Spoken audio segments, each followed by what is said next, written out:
It's the last time in the bye week before we get UCLA Wazoo, so let's get to pondering as the Bruins season ticks on in 2023.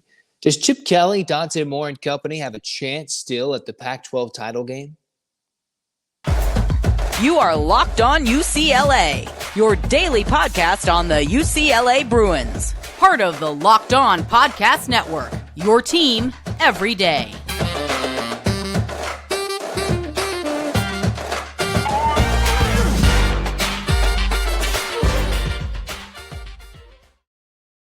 Welcome, everybody, to this edition of the Locked On UCLA podcast. I'm your host, Zach Anderson-Yoxsimer. Thanks for making this show your first listen each and every day. And thanks for tuning in, downloading, becoming an everydayer. It's free wherever you get your podcast, audio, video, YouTube, whatever it may be. Subscribe, and thanks for your support. If you're an everydayer, you've been grinding every day of the bye week alongside with me as we discuss what needs to improve. And now, today, what we think about what does UCLA need to do? Can they even do it when it comes to potentially reaching the Pac-12 Championship Game? UCLA sits there 0-1, fresh off their Pac-12 opening loss to Utah, and are looking for a way to weasel their way into the Pac-12 Championship despite a semi-difficult schedule the rest of the way. That doesn't mean the rest of the conference doesn't have an equally as tough, if not tougher road. But can UCLA do it with a subpar offensive line to this point, a freshman quarterback, and a better defense, but maybe not a defense that's been tested like it'll be when they play Washington State? All that and more on the line today. What I wanted to look at was UCLA's upcoming schedule. Before we dive in more about the offense, which I've already talked about, the defense, which we've seen vast improvements from year to year, or even the Chip Kelly tenure from the beginning to now. We've seen a vast improvement to what the Bruins have been able to put on the field in 2023. So if you look at the Pac-12 standings, you've got a total of 6 unbeatens and 6 winless teams. So you got SC, who's 2-0. You've got Oregon, Utah, Washington, Wazoo, and Arizona, who are all 1-0. Colorado, Oregon State, UCLA, all 0-1. Those are the 3 winless teams, I think, that are semi-unique in the contending status, right? You've got a ranked top 20 Oregon State team. You've got the hype machine that is Colorado. And then you've got UCLA, who sits there as a dark horse, unknown, in a different light from what Colorado is. Even though Arizona's 1-0, I'm not sure where they sit going into Pac-12 play, considering they got to play some big dogs down the line. So I've concocted of sorts a list of 8 teams that could theoretically, of sorts, maybe make it to the Pac-12 championship game. And that's from either as much as the hype machine that is Colorado to teams that are already unbeaten and have big wins in non-conference or in conference play. So there's 8 teams I've listed here that can either represent a big, tough game down the line or have an outside shot all the way down to Colorado to make the Pac-12 title game. You've got USC and Oregon and Utah. Those are teams who, along with Washington, might have the inside track of sorts. But I decided to wait. Who do these teams play in Pac-12, right? You've got USC. They've still got 5 tough Pac-12 games remaining, and including that Notre Dame trip they've got to take in a few weeks. They got to play at Colorado coming up. Utah, Washington at home, at Oregon, and then they get UCLA at home. And regardless what we think of UCLA beating SC potentially at the Coliseum, that game is still always a tough game to play regardless. So that's 5 tough conference games still left for USC. Oregon, they sit there with 5 tough conference games left. They got to play at Washington, at Utah, Wazoo at home, USC at home, and then Oregon State at home. That's 5 very tough games, including rivalry. You've got the Big Ten rivalry with Washington coming up. Even though Oregon looked absolutely fantastic dominating Colorado, they've got 5 tough games. Utah, which has so far survived every test so far, Florida, at Baylor, UCLA, they've got another 5 tests between Oregon State on the road, USC on the road, Washington on the road, Oregon and Colorado. You're getting the theme here, right? So between USC, Oregon, Utah, Washington, who they got the Oregons, they've got those same 5 teams ahead of them or behind them, 5 tough games. For the one-loss teams like Oregon State, UCLA, Colorado, they've gone through the bulk of their tough games, one might think. Oregon State's got 5. They've got Utah, UCLA, Colorado. That's at Colorado, too. Colorado, and then Washington and Oregon. Colorado's got 5 tough games. Every game for them will be a tough game if they can't block for Sanders. While UCLA, of the teams in this Pac-12 gauntlet of sorts this year, while we would have loved them to beat Utah, that game's out of the way. You can't do anything about it. A missed opportunity. Because UCLA, in my mind, I've circled 4 games. Now, that doesn't mean Arizona State won't be a tougher game. Arizona on the road will be a tough game. But there's 4 games, I think, that can be very, very tough going forward for UCLA. And the Arizona game will be an important game down the line on the road. I just think UCLA playing Washington State at home, at Oregon State. You've got at USC, obviously, at the end of the season or near the end of the season. And then Colorado at home. I'm not sure what Colorado will look like at that point. I'm not sure what Travis Hunter's health is even going into the USC game. But for all intents and purposes, they will have maybe a mostly healthy lineup and everything there. So in my mind, UCLA has a schedule that somewhat breaks for them. We talked about it already coming to the season about their schedule, and what looked to be an easier schedule than most in the Pac-12. Well, that wasn't the case with the improvements of every team, and almost 3/4 of the Pac-12, close to it in its final season, being ranked in the top 25. We can see how crazy it was with then UCLA, Colorado jumping in and out. You'll see other teams jump in and out based on the results of the weekend and throughout this season. You could arguably see a 2-loss team like Utah previously make it to the Pac-12 Championship Game. So that's why even if UCLA, and they're 4 tough games, if they can lose one down the stretch, only one in these next few tough games, or maybe they lose one in a random game down the line between Stanford, Cal, and the Arizona schools, UCLA, I think, could still make the Pac-12 Championship Game as a 2-loss team. I think it's asking a lot for UCLA to, one, run the table, go undefeated, when you still got to prove you can stop Wazoo, go on the road, beat Oregon State, handle all the other games between Cal, Stanford, Arizona State, and in addition, the Colorado home game just before Halloween, and then to end the road schedule this season at USC is the biggest test of them all for UCLA in the Coliseum here in 2023 that's remaining in this season. They won't pose that defensive threat as Utah did, but they'll pose a threat for many other reasons. Is it realistic, though? Is it realistic that the Bruins go unbeaten, only lose one game the rest of the way? That's a tough, tall order to ask for this UCLA team with the offensive line the way it's playing, the way Dante Moore's still a youngster, and the defense has to be tested. And we'll have a lot of questions answered when they play Washington State. Both teams coming off a bye. The Bruins all-time are 2-4 under Chip Kelly after coming off a bye of sorts, right? Or coming out of byes.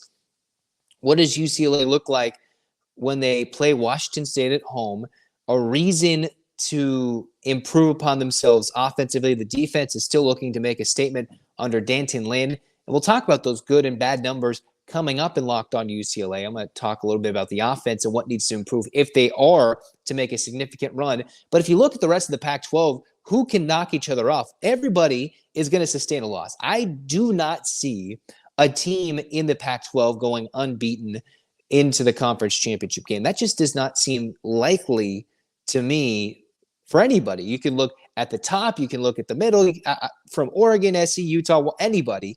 I just don't see it as a team who can make it to the Pac-12 championship game unbeaten. For Wazoo, they're a unique team because they only have 4 tough games remaining in their schedule at UCLA, at Oregon, and at UW.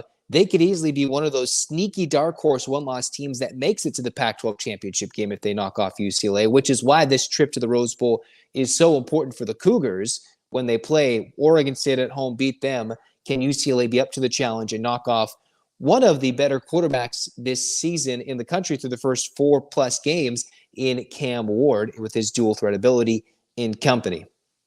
I'm a little hesitant to say UCLA will make it. They've got a chance to go maybe with 2 losses in the Pac-12 championship game. They still can absolutely make it. It can happen, 1 or 2 losses. There's so much chaos that can happen in this conference from what we've seen with just year in and year out, who wins and who loses at the wrong time during the season in Pac-12 football over the years, with the breaking up of this conference, whatever iteration it's going to look like in the future. I just think UCLA has a chance. They get to lighten the load. But as I said before, coming into the Utah week, the 3 games that will define the season for the most part until the back end will be Utah, Oregon State, and Wazoo. If UCLA can beat those 2, then you've got some tie-breaking scenarios against those teams, in addition to some big wins, some hype, and some momentum moving forward towards some of the quote-unquote easier games down the stretch, which will still be tough games to play. They just probably won't be teams competing for a Pac-12 title berth. And that's up to UCLA to win these next couple of games to still be in the conversation by the time the middle of October comes around. If they don't beat Wazoo, then it's looking terrible. If they beat Wazoo, struggle on the road against Oregon State, looking bad. You got to beat some of these teams to prove they're a really good football team record-wise. They look they look decent, more than decent. They look pretty good on the field. Now can we see that in terms of wins and losses? All the teams have tough games. You just got to go win them at home, on the road, whatever it may be. It is still in play for UCLA. Not likely, but you have to have a good performance and a win against Washington State for us to even consider UCLA to be a true contender this year in Pac-12 play. A loss against Washington State, the season's not over. You just can't look at the Pac-12 championship as the goal. Even though I say 2 losses can happen, that would just be a lot to be dealing with 2 unbeaten teams, both with a tiebreaker above you. That's a lot to happen. So we'll see how it goes for UCLA, Chip Kelly, Dante Moore, and company. What would need to improve for UCLA to make this? Well, the offense has got to improve. How? We'll talk about it coming up next on Locked On UCLA.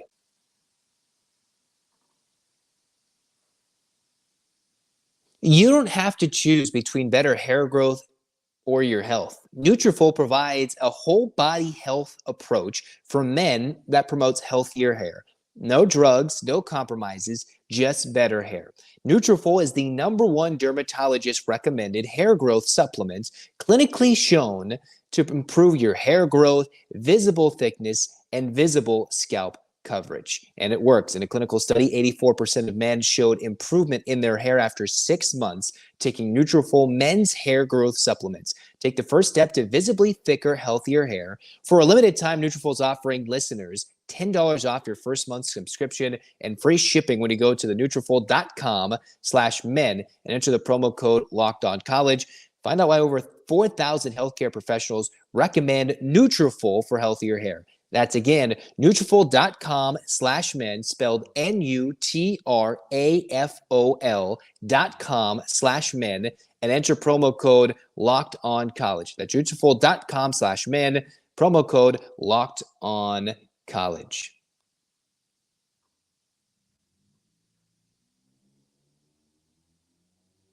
Cruising on, second segment of the Locked On UCLA podcast. Zach with you guys.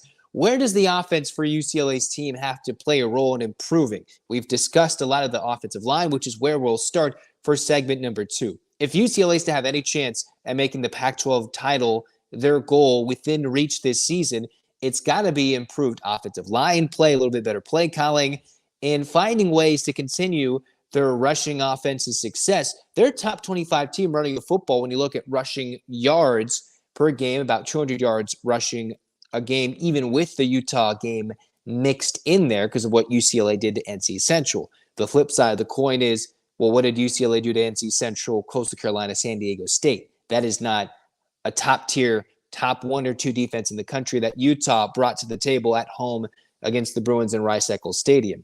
If UCLA looks closer to the team that rushed the football successfully in the first 3 weeks of the season, they run it more than they throw it, they take the ball. Well, you don't want to say take it out of Dante Moore's hands. You don't want to force him 3rd and long every single time against tougher defenses, against the secondary, where an offensive line that hasn't proven itself this year to protect for long stretches within an individual play. You'd rather be able to run the football forward, go north and south, chew time off the clock, and dominate for UCLA.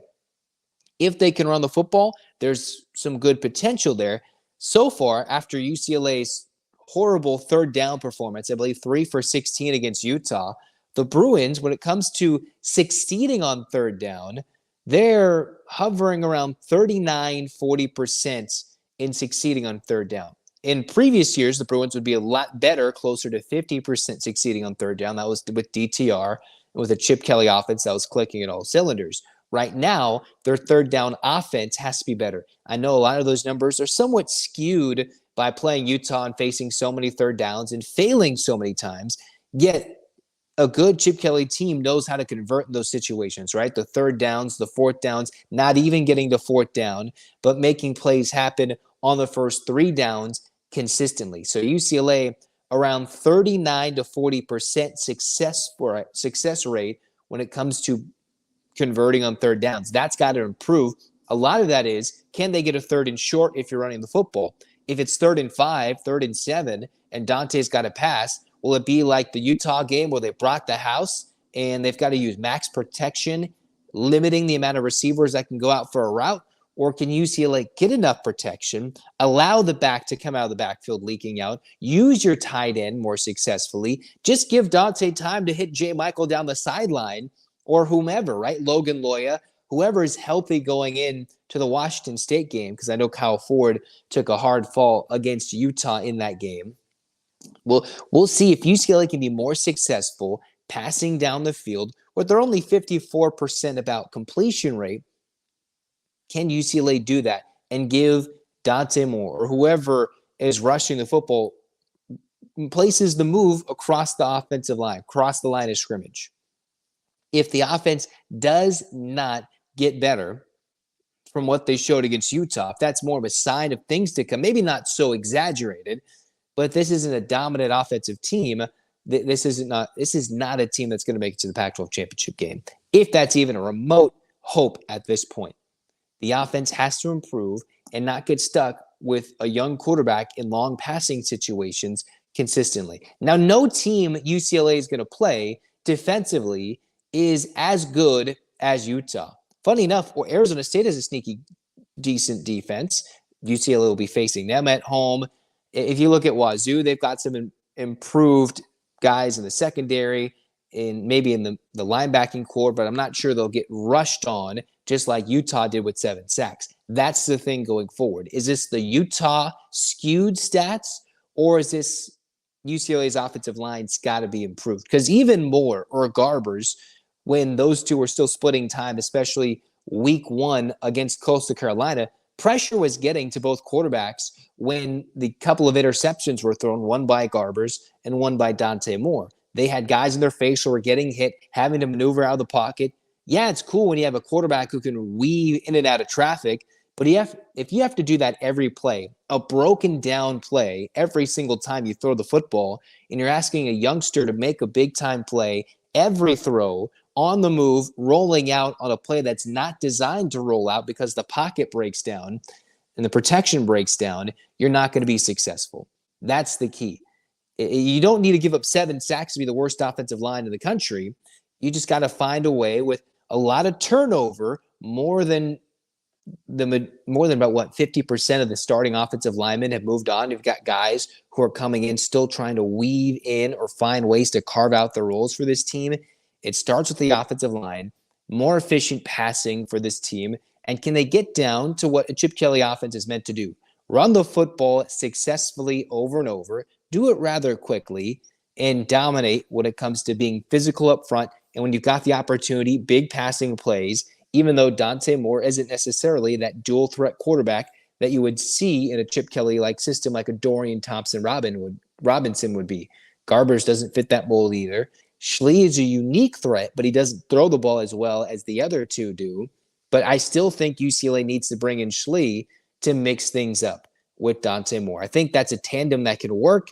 Moore getting 95% of the snaps. Schlee comes in for a series and a play, and throws off the defense. We'll see if that wrinkle is added in moving forward. Because if not, this is going to be a longer season if the Bruins can't consistently score points. I know they can't have a full offensive line of seniors and NFL talent with a top-tier, arguably NFL talent in Charbonnet maybe in years to come. A very athletic fifth-year quarterback who knew the Chip Kelly offense in and out like Dorian Thompson-Robinson did. And some sneaky good receiving threats like they had in 23 and the transfer with Jake Bobo coming in. That's a little different into 23 after the 22 season. After all that's said and done, the offense has to be better when it comes to facing better defenses, because the Bruins inflicted what they wanted against Utah seasons ago. They did that against Washington. They were able to move and score points against the top teams in the country in the conference of the Pac-12 a year ago. It took missed opportunities in a couple of games that cost them a chance to get in the Pac-12 Championship Game in 22. This year, they got to be near perfect, and the offensive line and the team offensively has to do that moving forward. Otherwise, you're going to need your defense to bail you out. I don't think the defense can save this team all season long. As good as they've looked the first 4 weeks, that's tough to ask a defense to do it again and again. It's one thing if you're Utah. For UCLA, they're wanting to prove themselves this season, and I'm still not sure, I'm not sold overall that the defense is so good that they're going to win UCLA every game down the stretch. They're good. They can be so dominant and force turnovers and give UCLA opportunities to win, but we're going to talk about why the defense is good. I'm just not sure if they can utterly dominate every team going forward, but we'll see if the numbers prove me wrong. Coming up next on Locked On UCLA.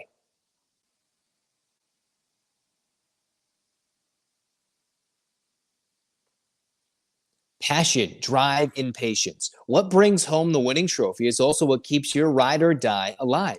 eBay Motors is everything you need to maintain your vehicle and level it up to peak performance. From superchargers, roof racks, exhaust kits, LED headlights, and more, whether you're into speed, power, or style, eBay Motors has got you covered. They've got over 120 million plus parts for your number one ride or die, so you'll always find what you're looking for. With eBay Guaranteed Fit, your parts guaranteed to fit your ride every time or your money back. Because with eBay Motors, you're burning rubber, not cash. With all the parts you need at the prices you want, it's easy to turn your car into the MVP and bring home that win. Keep your ride or die alive at ebay.com/motors. eBay Guarantee Fit only available to U.S. customers. Eligible items only. Exclusions apply.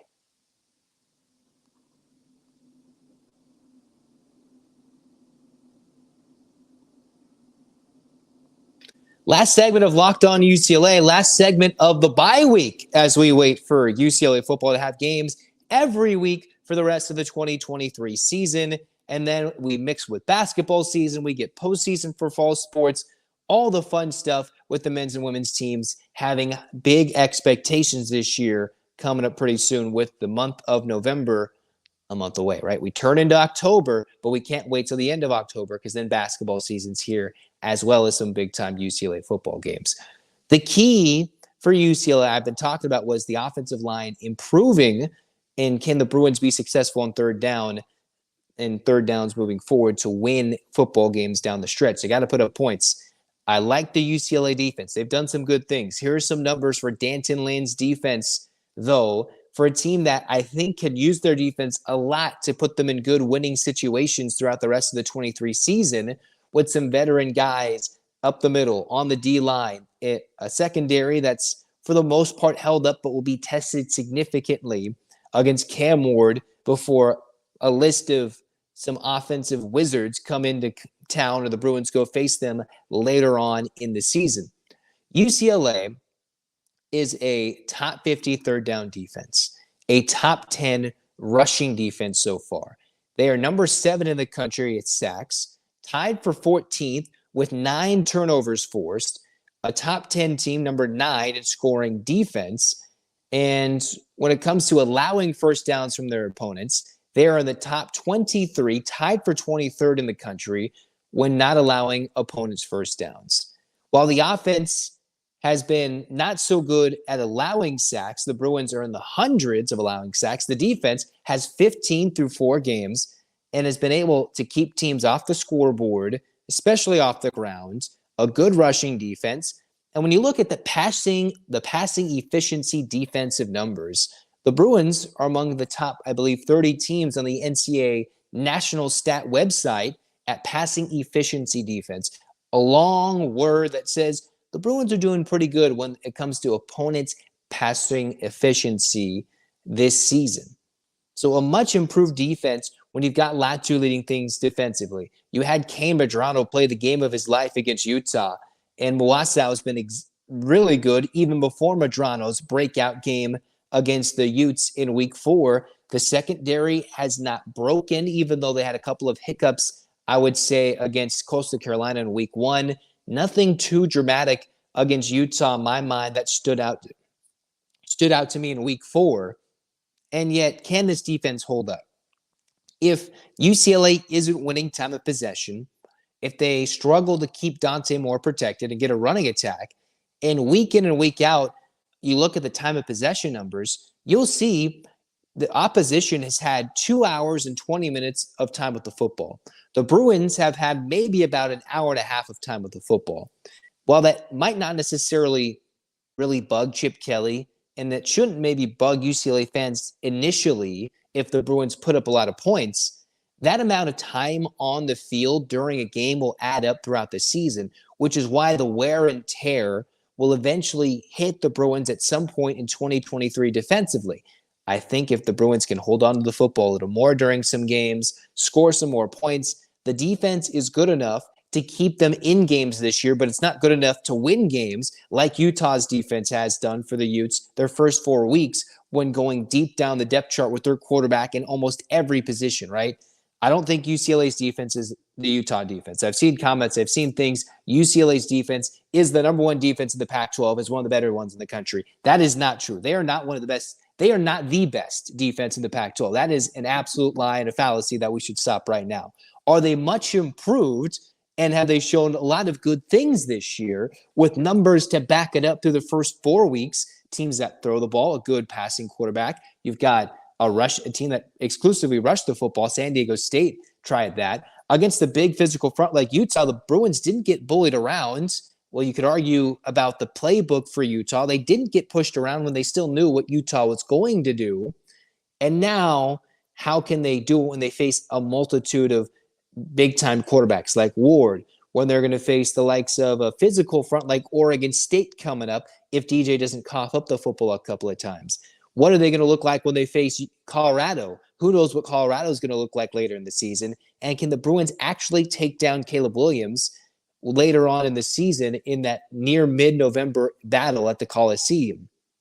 I think during those games, the offense is going to have to step up, and the defense can do things. They've been much improved. They've coached up. They've made plays every single game.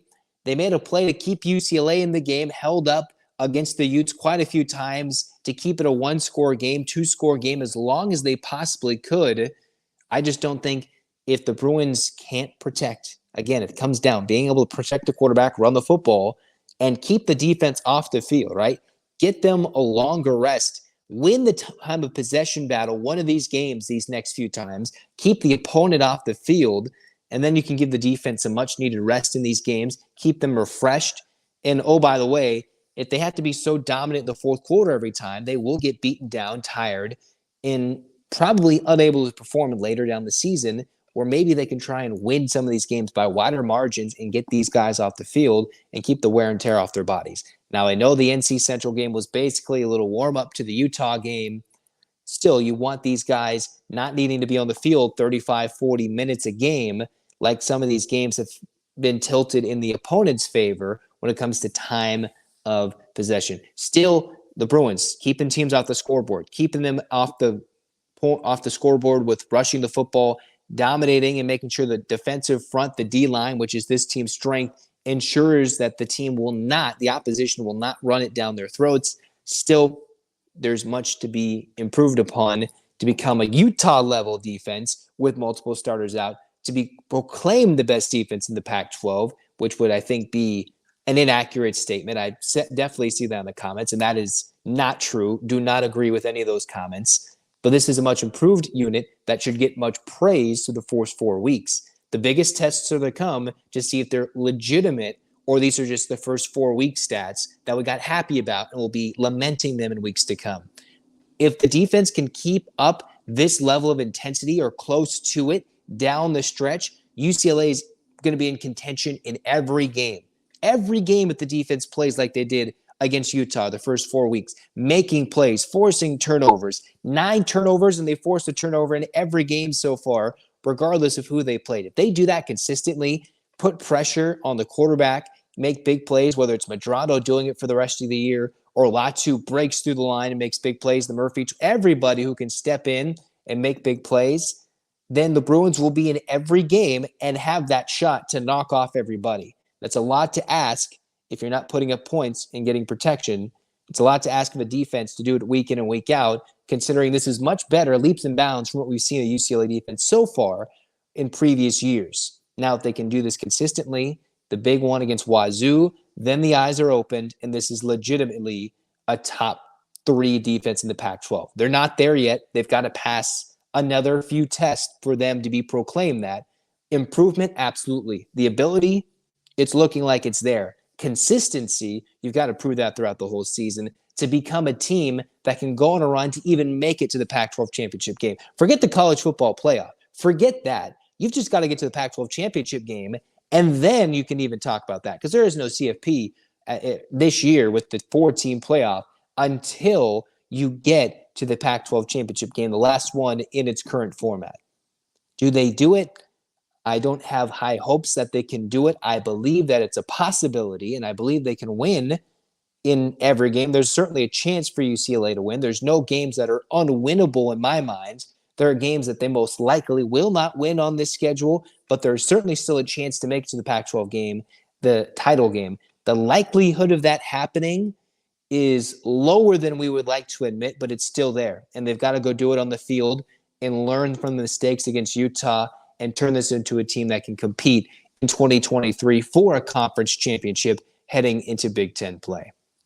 That's where we're going to wrap things up. Enough of hypotheticals, enough of everything.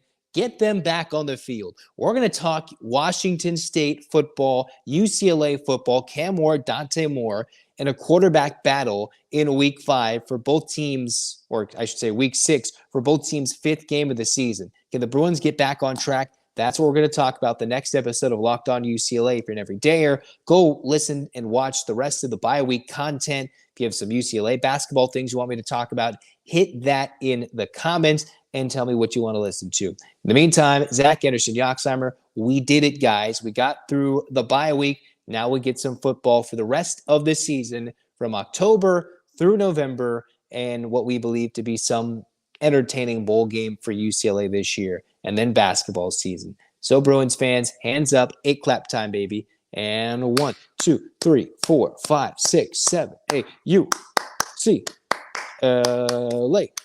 UCLA fight, fight, fights. This has been Locked On UCLA. Go Bruins.